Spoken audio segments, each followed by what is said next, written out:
नमस्कार। इंतजार खत्म हुआ और आज मैं आप सभी के बीच सूत्रधार के रूप में वो कहानी पेश कर रही हूँ जिसे साहित्य सुमन मंच की विशिष्ट महिला रचनाकार समूह की कुल 13 लेखिकाओं ने मिलकर लिखा है।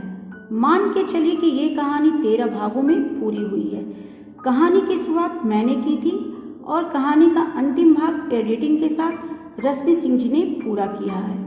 कहानी कुछ इस प्रकार से है। रोहन के पैर में गहरी चोट आई थी, पर वह अपनी चोट घर वालों से छुपा रहा था। आखिर उसे चोट कैसे लगी, यह रोहन भी नहीं सोच पा रहा था, क्योंकि वह तो बाइक बहुत सावधानी से चलाता था। पर जो होना था वो हो चुका। जब उसकी आंख खुली तो उसने अपने आप को हॉस्पिटल में पाया। उसके पैर से कई जगह से खून आ रहा था, साथ ही बेतहाशा दर्द भी हो रहा था। सबसे बड़ा झटका तो उसे इस बात का लगा कि उसके पांव में मल्टीपल फ्रैक्चर हो गया था। रोहन इसी वर्ष 12वीं की परीक्षा पास किया था। अपने कैरियर की शुरुआत करने ही जा रहा था कि ऐसे में उसका ये बड़ा एक्सीडेंट हो जाना बहुत ही बड़ी बात थी। वो भी तब जब रोहन डांस में अपना कैरियर बनाना चाहता था। उसे बचपन से ही डांस का शौक था और महज 3 साल की उम्र से ही वह डांस सीखने भी लगा था। डांस तो अब उसके लिए जुनून बन चुका था और अगले कुछ ही दिनों में उसे एक स्टेट लेवल कंपटीशन में भी शामिल होना था, जिसके लिए अभी बहुत रिहर्सल करना था उसे। इसलिए इस दुर्घटना ने उसे मायूस कर दिया था। वह सोच नहीं पा रहा था कि करे तो क्या करे, क्योंकि अब डांस रोहन के लिए मात्र एक शौक न होकर उसके जीवन में रच बस गया था। वक्त भी अपना खेल दिखलाता है। स्टेट लेवल डांस कॉम्पिटिशन में भाग लेना था और यह फ्रैक्चर। रोहन ने अपने मित्र से कहा, परेशान ना हो, सब ठीक हो जाएगा। रोहन के मित्र प्रशांत ने ढांढस तो दे दिया, लेकिन वह खुद को इस बात से दुखी महसूस कर रहा था कि ना जाने क्या होगा। पास ही खड़ी डॉक्टर अरुणा टेस्ट रिपोर्ट देख रही थी। दोनों मित्रों की बातों को सुनते हुए वे मुस्कुराई। बोली, रोहन, तुम्हारी अभी उम्र ही क्या है, मंजिल की या पहली सीढ़ी है। अच्छा यह बताओ कि तुम डांस को ही अपना कैरियर क्यों बनाना चाहते हो? और भी कई ऑप्शन हैं, और अगर नहीं तो इतनी जल्दी हार मान लेना भी क्या सही बात है? किसी एक चीज के लिए जीवन थमता नहीं है बेटा। डॉक्टर अरुणा की बात पर रोहन सोचने के लिए मजबूर हो उठा था। उसकी निराशा अब सकारात्मक सोच की दिशा में बदल चुकी थी। कहते हैं कभी कभी किसी व्यक्ति की कही हुई एक बात जीवन की निराशा को आशा में बदल देती है। ठीक उसी प्रकार डॉक्टर अरुणा की बातों ने रोहन पर गहरा प्रभाव डाला। अब तक रोहन फ्रैक्चर के डर से अपने सपने को टूटते हुए देख रहा था, पर डॉक्टर अरुणा की बातें सुनने के बाद उसे एहसास हुआ कि वो मात्र एक फ्रैक्चर से अपने जीवन में हार मान रहा है, जो कि गलत है। वक्त के साथ सब ठीक हो जाएगा। इस एक प्रतियोगिता में भाग न लेने से सब खत्म तो नहीं होगा। उम्मीद रखने से वो अपने सपने को पूरा कर सकता है। बुरा वक्त जल्दी ही बीत जाएगा। अभी वह खुद को डांसर के रूप में देखने लगा था। डॉक्टर अरुणा की बातों से उसकी आस फिर से जाग चुकी थी और वह जल्द से जल्द अपने पैरों पे खड़ा होना चाह रहा था, लेकिन वो कितना भी प्रयास कर रहा था, अपने मकसद में कामयाब नहीं हो पा रहा था। तब रोहन को डॉक्टर अरुणा की बात याद आई। उन्होंने रोहन से कहा था, और भी बहुत तरीके हैं, इतनी जल्दी हार मान लेना ठीक नहीं है। फिर रोहन ने सोचा, डांसर बनना मेरा सपना था, पर मेरे माता पिता का भी तो मेरे लिए कोई सपना होगा। फिर जो हो सकता है उसके लिए कोशिश करना होगा मुझे। जो नहीं हो सकता है उसका मातम मनाकर क्या मिल जाना है जीवन में। सारी रात इसी बात को सोचते विचारते गुजर गई। रोहन सपनों की दुनिया में अपने आप को प्रतिष्ठित डांसर के रूप में देखते हुए सुखद भविष्य की आस लिए नींद की आगोश में समा गया। पर अगली सुबह एक और वज्रपात हुआ उस पर, जब डॉक्टर अरुणा ने बताया कि गैंग्रीन की वजह से शरीर में जहर फैलता ही जा रहा है, इसलिए उसकी जान बचाने के लिए उन्हें उसका पैर काटना ही होगा। रोहन की दुनिया अंधकारमय हो गई। डांसर बनने का सपना धूल धूसरित हो गया। मन निराशा के घोर अंधेरे में फिर से डूब गया। अचानक उसकी नजर डॉक्टर अरुणा के पैड और पेन पे पड़ी। आंखें चमक उठी और लेखनी बोलने लगी। वो कुछ लिखने लगा। सभी हतप्रभ होकर सोचने लगे कि कहीं इस घटना से प्रभावित होकर वो अपना दिमागी संतुलन तो नहीं खोने लगा है। मगर रोहन को दूर क्षितिज में आशा की एक किरण नजर आने लगी थी। वो अब एक नहीं अनेक डांसर तैयार करेगा।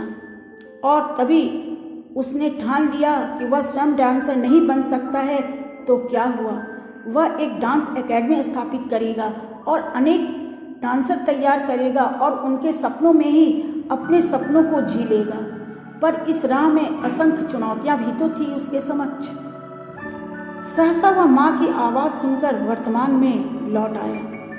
व्हील चेयर पर बैठा हुआ वो एक योद्धा के रूप में नजर आ रहा था। ऐसा लगा कि उसने दुनिया अपनी मुट्ठी में कर ली है। रोहन डांस एकेडमी आज शहर का सबसे चर्चित डांस एकेडमी था, जहां रोहन एक जांबाज सिपाही के रूप में खुद सशक्त किरदार के रूप में सबके हौसले बढ़ाता था। इंटरनेशनल कंपटीशन की कमान संभाले हुए दिन रात अपनी धुन में डांस को परिमार्जित करता हुआ अपने सपनों को अपने शिष्यों के माध्यम से साकार करने में लगा हुआ था रोहन। कल का हताश और निराश रोहन आज शहर का जाना माना नाम बन चुका था। इस डांस एकेडमी से रोहन को आर्थिक लाभ तो हो ही रहा था, साथ ही कई बच्चे यहाँ से डांस सीखकर अब बड़े बड़े स्टेज पर अपना टैलेंट दिखा रहे थे। पर यह सब इतना आसान नहीं था। कितने संघर्ष, कितनी हताशा को पार कर वह यहाँ पहुँचा था, वो भी सिर्फ और सिर्फ एक शख्स के बुलंद हौसले, सहयोग और प्यार की बदौलत। व्हील चेयर पे बैठे रोहन की इस कामयाबी के पीछे कौन है, जानना चाहते हैं आप? जी हाँ, उसकी माँ है वो शख्स जो कॉलेज के ज़माने में स्वयं भी बहुत अच्छी डांसर थी, किंतु शादी के बाद घर गृहस्थी की जिम्मेदारियों के बीच उन्हें अपनी इस कला से मुंह मोड़ना पड़ा। लेकिन आज बेटे के सपने को हकीकत में बदलने की बारी आई तो पति ने भी आगे बढ़कर साथ दिया और वो रोहन के डांस एकेडमी की मुख्य स्तंभ बन गई। 40 वर्षीय माँ अपने बेटे के सपनों को सच करने के लिए डांस टीचर तो बन गई, लेकिन जैसे जैसे समय दिन, महीने और वर्ष में तब्दील होता जा रहा था, उन्हें इस बात की चिंता सताने लगी थी कि उनके बाद रोहन के जीवन का सहारा कौन बनेगा। उसके इस डांस एकेडमी को कौन बिल्कुल उनकी ही तरह भावनात्मकता से आगे बढ़ाने पर ध्यान देगा। रोहन की माँ यानी कि नीलिमा जी को रोहन के व्यक्तिगत एवं व्यावसायिक भविष्य की चिंता सताती रहती थी, जो एक माँ होने के नाते वाजिब भी थी। हालांकि कृत्रिम पैर लगवाने के बाद रोहन बहुत से काम खुद कर ले रहा था। जोशो जुनून का धनी रोहन अब अपने डांस एकेडमी का काफ़ी कार्य स्वयं करने लगा था।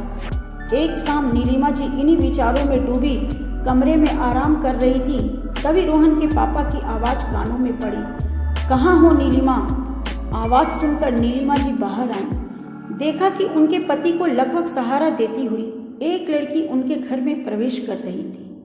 अरे आपको क्या हुआ? घबराकर नीलिमा जी ने पूछा। कुछ नहीं, सैर करते समय अचानक चक्कर आ गया था।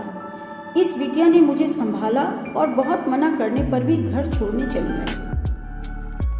नमस्ते, मैं ज्योति हूँ। उसकी मीठी वाणी में नीलिमा जी को एक कशिश का एहसास हुआ। उन्होंने उसे खूब आशीर्वाद दिया और पास बिठाकर चाय भी पिलाई। दोनों में खूब बातें भी हुई। नीलिमा को यह जानकर अत्यंत प्रसन्नता हुई कि ज्योति भी एक प्रशिक्षित नृत्यांगना है और छोटे छोटे बच्चों को नृत्य सिखाती है। जाने क्यों ये सुनकर उनकी आंखों में चमक आ गई। आंटी जल्दी चलिए, कैब आ गई, ज्योति ने कहा तो वह वर्तमान में लौटी। रोहन कहाँ है? नीलिमा जी ने पूछा। वो रेडी है, आप जल्दी चलिए वरना फ्लाइट मिस हो जाएगी। नीलिमा जी उसके साथ निकल पड़ी। भीगी पलकों को चुपके से पोंछ लिया उन्होंने। एक इंटरनेशनल डांस कॉम्पिटिशन में उनके डांस एकेडमी के बच्चों ने प्रथम स्थान प्राप्त कर रोहन डांस एकेडमी को अंतर्राष्ट्रीय स्तर पर मशहूर कर दिया था। उनकी संस्था को सर्वश्रेष्ठ नृत्य संस्थान का प्रतिष्ठित पुरस्कार मिलने वाला था, इसलिए वे तीनों न्यूयॉर्क जा रहे थे। उन तीनों की साधना सफल हुई। फिल्मों में भी बतौर कोरियोग्राफर ज्योति को सफलता मिल रही थी। बॉलीवुड में भी तीनों की जोड़ी मशहूर हो गई थी, पर उनका मुख्य उद्देश्य उन बच्चों को प्रशिक्षित करना था जो प्रतिभावान होते हुए भी आर्थिक कारणों से डांस नहीं सीख पाते हैं। आज नीलिमा जी के पांव जमीन पर नहीं पड़ रहे थे। जहां रोहन के स्वप्न को उन्होंने साकार करने के लिए खुद को झोंक दिया था, वही अपने पुराने छूटे हुए शौक को भी नए कलेवर के साथ, नई पीढ़ी के साथ कदम से कदम मिलाते हुए अंजाम दिया था। उन दोनों के इस जुनून में ज्योति भी शामिल हो गई थी। आज तो नीलिमा जी की खुशी का एक और कारण था। लौटते ही रोहन और ज्योति परिणय सूत्र में बंधने वाले थे। परस्पर सहयोग ने कब प्रेम का रूप ले लिया था पता भी नहीं चला। आज रोहन और ज्योति के साथ साथ सबसे अधिक खुश नीलिमा जी थी। रोहन का डांस के प्रति जुनून सारी प्रतिकूल परिस्थितियों से मुकाबला करता हुआ आज अपनी मंजिल पा चुका था, जो कि ज्योति और नीलिमा जी के प्रोत्साहन और सहयोग के बगैर संभव नहीं था। आशा है आपको ये कहानी, जिसे 13 महिला रचनाकारों ने मिलकर एक साथ एक सोच के साथ लिखा है, बहुत अच्छी लगी होगी। और अगर आपको अच्छी लगी होगी तो आप इसे लाइक ज़रूर करेंगे और पूरा सुनेंगे भी और पढ़ेंगे भी। धन्यवाद।